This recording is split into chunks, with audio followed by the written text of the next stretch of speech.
प्रतीक दिल्ली में joint family के साथ रहता था, लेकिन जॉब की वजह से अपनी माँ के साथ दूसरे शहर में शिफ्ट हो जाता है, जहाँ उसकी प्रीति के साथ लव मैरिज हो जाती है, जिस पर बहू को नापसंद करते हुए उसकी माँ पूरा समय प्रीति को परेशान करने के तरीके निकालती रहती है। प्रीति, कहाँ हो? सुबह का नाश्ता दोपहर में खिलाओगी क्या? इसमें प्रीति और प्रतीक ऑफिस जाने के लिए तैयार हुए कमरे से बाहर आते हैं, जिसे देख सास प्रीति पर भड़कने लगती है। महारानी, तुम सुबह सुबह तैयार होकर घर का सारा काम छोड़कर कहाँ चल दी? जी वो ऑफिस। हैं? तुम ऑफिस जाओगी तो घर में जो सफाई, नाश्ता, खाने का काम है वो क्या मैं करूंगी? माँ, मैंने उससे वादा किया था कि वो जॉब कंटिन्यू कर सकती है। अरे वाह जी वाह, दोनों आपस में सलाह कर फैसले ले लिए। मैं क्या यहाँ बेवकूफ बैठी हूँ? मुझसे पूछना किसी ने जरूरी नहीं समझा? मम्मी, आप फिक्र ना करें, मैं आज ही रेजिग्नेशन दे दूंगी।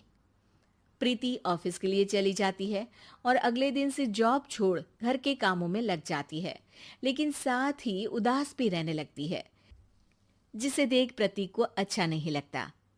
मुझे पता है तुम्हें अपनी जॉब कितनी पसंद थी। आई एम सॉरी प्रीति। अरे कुछ नहीं होता, बस मम्मी खुश रहनी चाहिए। अब प्रीति अपनी सास को खुश करने और उनका दिल जीतने की जी तोड़ कोशिश करती रहती है, पर सास कभी उससे सीधे मुंह बात तक नहीं करती। इसी तरह दिन बीतने लगते हैं। एक शाम प्रतीक ऑफिस से परेशान घर वापस आता है। माँ, चाची का फोन आया था। दादी की तबीयत बहुत खराब है, हमें दिल्ली जाना होगा। पति की बात सुन प्रीति तो पैकिंग शुरू भी कर देती है, पर माँ वहीं बूत बनी खड़ी रह जाती है। लगता है मम्मी अपनी सास से बहुत प्यार करती हैं, तभी उनके बीमार होने की खबर सुन शॉक में आ गई। ये प्यार नहीं, परेशानी है। तुम तो ऐसे सोचो कि अब से जब तक दिल्ली में हो तुम्हारे अच्छे दिन शुरू। अच्छा, ऐसा क्या है दिल्ली में? वो तुम्हें कुछ ही घंटों में पता चल जाएगा। सास के रिएक्शन और पति की बात से कंफ्यूज्ड प्रीति दोबारा पैकिंग में लग जाती है, जिसके बाद कुछ घंटों का सफर तय कर तीनों दिल्ली पहुंच जाते हैं, जहां घर के अंदर पहुंचते ही लोगों की भीड़ देख प्रीति परेशान हो जाती है। हे भगवान, इतनी भीड़! प्रतीक, कहीं तुम्हारी दादी को कुछ हो तो नहीं गया ना? पागल, ये भीड़ नहीं, मेरा परिवार है। क्या? इसे तुम परिवार कहते हो? अरे इसे तो जिला घोषित कर देना चाहिए। तुम्हारा परिवार का तो अपना पर्सनल बिग बॉस बन सकता है।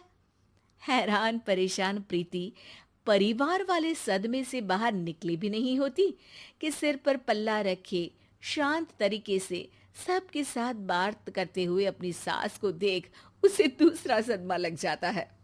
हाय राम, ये मम्मी का ऐसा भी कोई रूप है? ये तो मुझे पता ही नहीं था।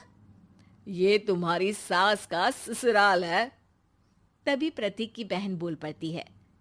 यहाँ आपको ऐसी ऐसी चीजें देखने मिलेंगी जो सपने में भी सोची नहीं होंगी।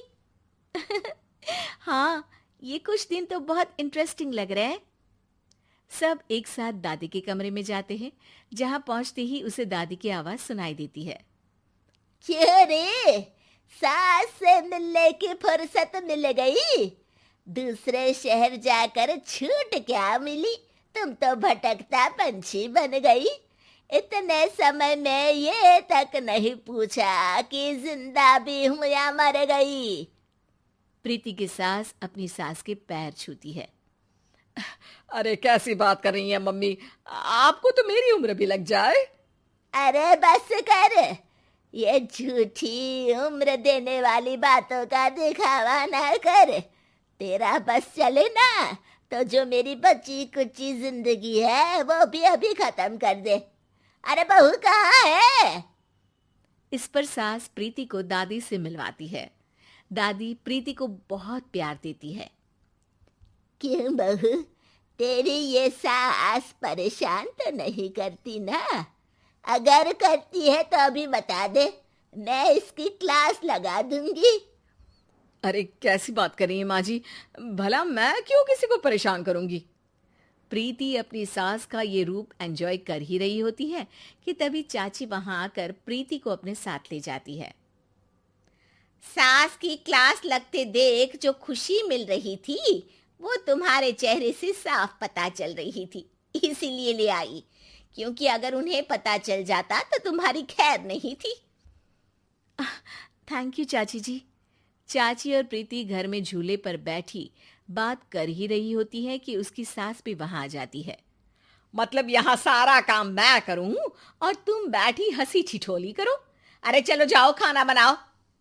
सास प्रीति को डांटकर काम करने भेज देती है, जिसे दादी देख लेती है और एक बार फिर सासू माँ की क्लास लग जाती है, जिसे पूरा परिवार मजे से खड़ा होकर देखने लगता है। क्यों रे, मैंने तुझे काम बोला और तू उस बच्ची को परेशान कर रही है। सास की कोई इज्जत रह गई है इस घर में या नहीं? यहाँ खुद की सास होते हुए भी ज्यादा बड़ी बन रही है। अब नहीं मम्मी जी, मैं तो बस थोड़ी मदद के लिए बोल रही थी। सास रसोई में जाकर काम करने लगती है और दादी प्रीति को लेकर वहां से चली जाती हैं। इसी तरह एक हफ्ता बीत जाता है, जिसमें दादी अपनी बहू को डर, इज्जत और प्यार का फर्क समझाती रहती है और प्रीति उसका मजा लेती है। वापस जाते हुए दादी प्रीति और उसकी सास दोनों को अपने पास बुलाती है। मेरी बहू जिद्दी और अड़ियल है, इसलिए उससे हमेशा सही काम करवाने के लिए मुझे सख्ती करनी पड़ती है। लेकिन तुम्हारी बहू अच्छी है, तेरी खुशी के लिए वो अपनी जॉब और सपने भी छोड़कर घर में बैठी है। अपनी बहू के साथ प्यार से रहो। और प्रीति, अगर अभी भी तुम्हारी सास परेशान करे ना, तो फिर तुम्हें पता चल ही गया है कि शिकायत कहाँ करनी है। जी, अपनी सास के ससुराल में उनकी सासू माँ के पास।